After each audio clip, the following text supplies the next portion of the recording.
صفن لہم قلوب لا یفقہون بہا، سمجھنے کے لیے دل دیا تھا لیکن سمجھ نہیں پا رہے تھے۔ صدر کا معنی ہوتا ہے ایسا دل جو کوئی راز چھپائے ہوئے۔ اللہ نے جہاں رازوں کی بات کی وہاں یہ نہیں فرمایا ان اللہ علیم بالقلوب، تمہارے دلوں کے راز جانتا ہے، فرمایا علیم بذات الصدور، اس دل کا راز بھی جانتا ہے جو دل کوئی بات چھپا رکھا ہے، کسی بات کو چھپا رہا ہے۔ اگر کسی دل میں خواہشات ہو تو اس دل کے لیے لفظ آتا ہے انفس، ان تتبعون الا الظن وما تهوى الانفس۔ اب آپ الفاظ کو تبدیل کر لیں۔ موسیٰ علیہ السلام کی والدہ کے بارے میں اللہ نے بیان کیا کہ موسیٰ علیہ السلام کی والدہ کا دل مچلا ہوا تھا، وَأَصْبَحَ قَلْبُ مُوسیٰ کرتے عربی زبان کے فصیح و بلیغ لوگ کہیں گے دیکھو سب سے پہلی غلطی یہی پکڑی، پھر عظمت تو مسلم نہ رہی۔ پھر اللہ نے جو دعویٰ کیا تھا کہ ایسا قرآن دے رہا ہوں جس کی عظمت ہر حوالے سے، ہر دور کے حوالے سے اور ہر زاویے کے اعتبار سے آپ اسے لفظی اعتبار سے پڑھیں گے آپ کو عظمت نظر آئے گی، معنوی اعتبار سے۔ پیغمبر علیہ السلام کا دور فصیح و بلیغ، اس دور کے شاعر ایک جملہ کہتے تھے لیکن معانی اور مفاہیم بہت زیادہ ہوتے تھے۔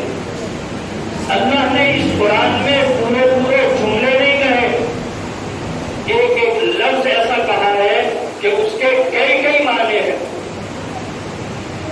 نبی علیہ السلام نے اسی لیے فرمایا اعطیت خمسا لم یعطہن احد قبلی، مجھ سے پہلے کسی پیغمبر کو یہ 5 چیزیں عطا نہیں کی گئی، ان 5 چیزوں میں سے ایک چیز یہ ہے اعطیت جوامع الکلم، مجھے اللہ نے جوامع الکلم دیے ہے۔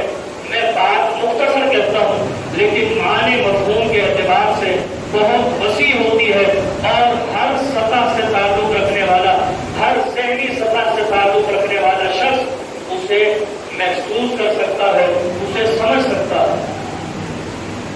لفظ الحمد ایسا لفظ ہے اس کے معنی میں حمد بھی آتی ہے، شکر بھی آتا ہے، مدح بھی آتی ہے، ثنا بھی آتی ہے۔ آپ جانتے ہیں ان چاروں کے معنی مختلف ہوتے ہیں۔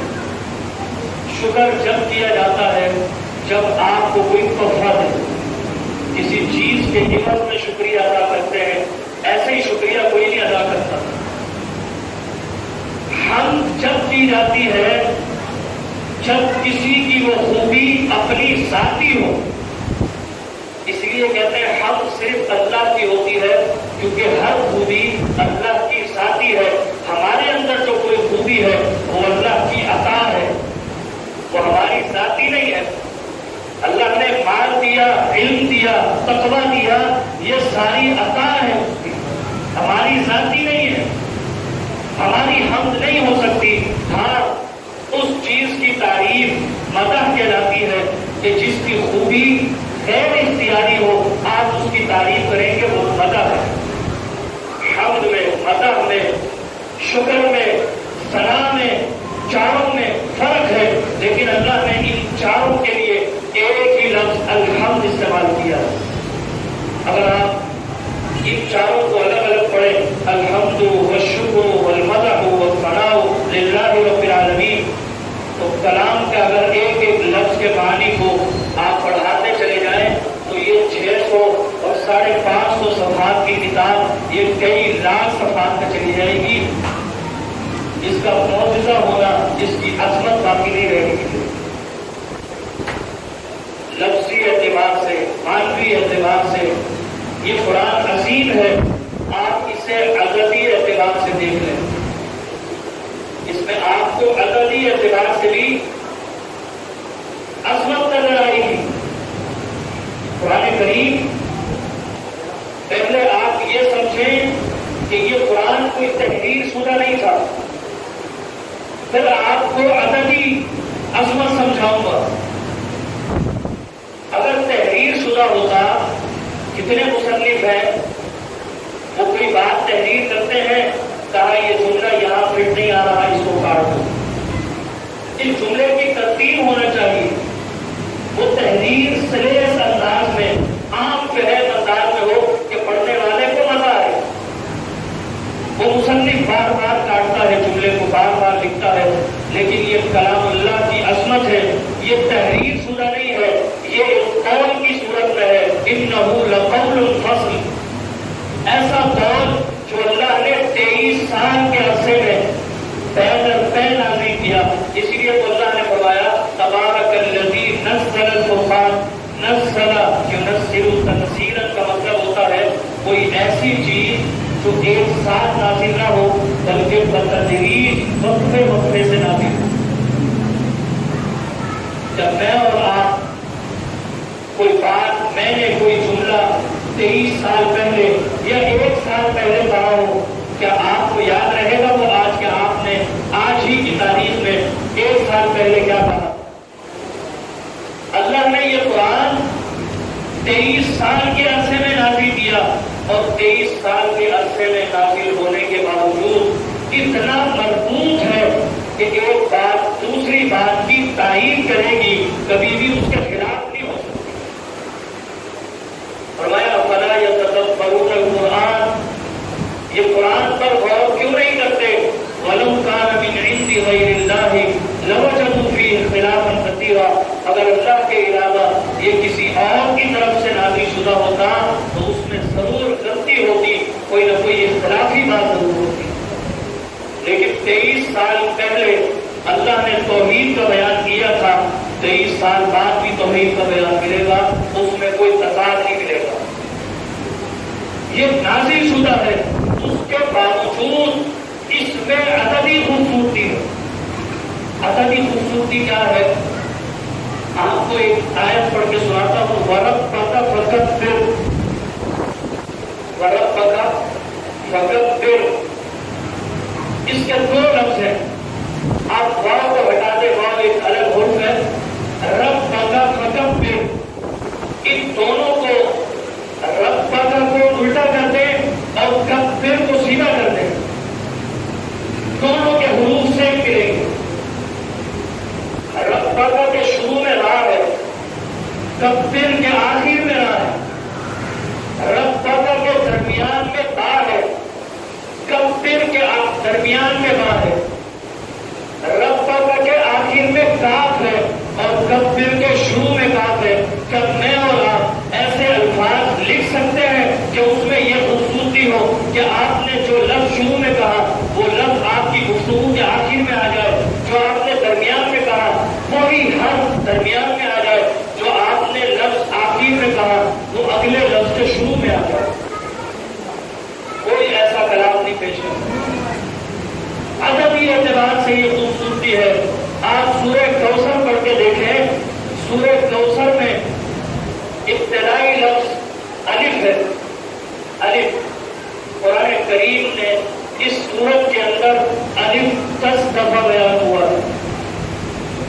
اس کے آخر میں را ہے. یہ قرآن کریم کی را پر ختم ہونے والی 10ویں سورت ہے. اس میں حروف تہجی کے اعتبار سے جو الفاظ بیان ہوئے ہیں، آپ ایک ایک دفعہ وہ لفظ لے لیں. مثال کے طور پر اِنَّا أَعْطَيْنَاكَ الْكَوْثَرَ میں الف لے لیں، نون لے لیں، کاف لے لیں، عین لے لیں، فا لے لیں، کاف لے لیں. اس طرح ایک ایک لفظ کر کے آپ حروف گن لیں. پوری صورت میں 10 حروف بیان ہوئے، چاروں کوئی حروف نہیں. میرے دوستو، اس میں جو بیان کیا گیا ہے، اللہ نے نماز کا بیان کیا ہے. وصلی، اے پیغمبر نماز پڑھی ہے. ایک نماز پڑھنے کا اجر اللہ نے 10 نمازوں کے برابر دیا. یہ کیا کوئی اتفاقی بات ہے؟ وہ کتاب جو تحریر شدہ نہیں ہے، زبانی بیان کی گئی، اس میں اتنی خوبصورتی ہے. میرے دوستو، یہ ادبی عظمت ہے. قربانی کا بیان ہے، وصلی ربی کا وانحر، پیغمبر قربانی بھی کرے. قربانی کب ہوتی ہے؟ 10 ذی الحجہ.